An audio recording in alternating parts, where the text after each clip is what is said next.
ngayon is tutulungan niyo pala linis dito sa kwarto ko. Sasamahan niyo lang ako. Vlog ko na din para makita niyo kung paano sipag ka. Charot lang. Sobrang dumi na to kasi di ko na din siya nalilinisan. Tatanggalin ko na tong item ko. Siya pa ang ano dito sa buhay. Ayan lang.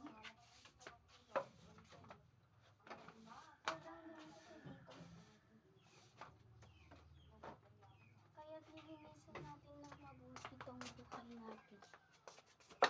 So ngayon is i-unpack muna natin yung binili ko kanina na ilalagay dun dun sa curtain na dun.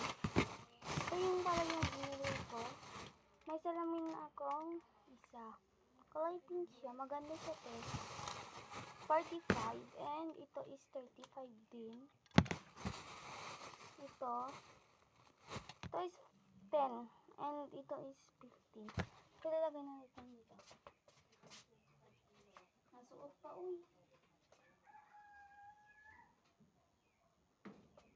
So ilalagay na din natin dito. So andito pala tayo ngayon sa ating kwarto. Malinis na naman ito. So lilinisan lang dito.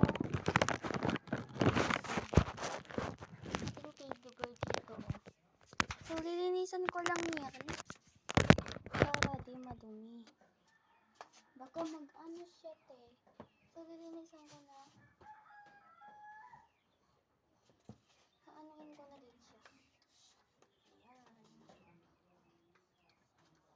Ganyan lang yung ating pagmamasahe dito.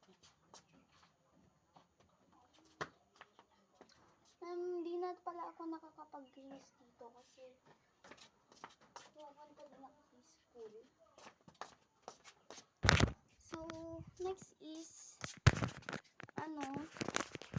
dito natin yan ililigpit yan lang natin ito kasi sobra naman yung dumi nito So, yung ko, ayan, itatago ko na itong binili ko. Ayan. Binili ko lang to kanina sa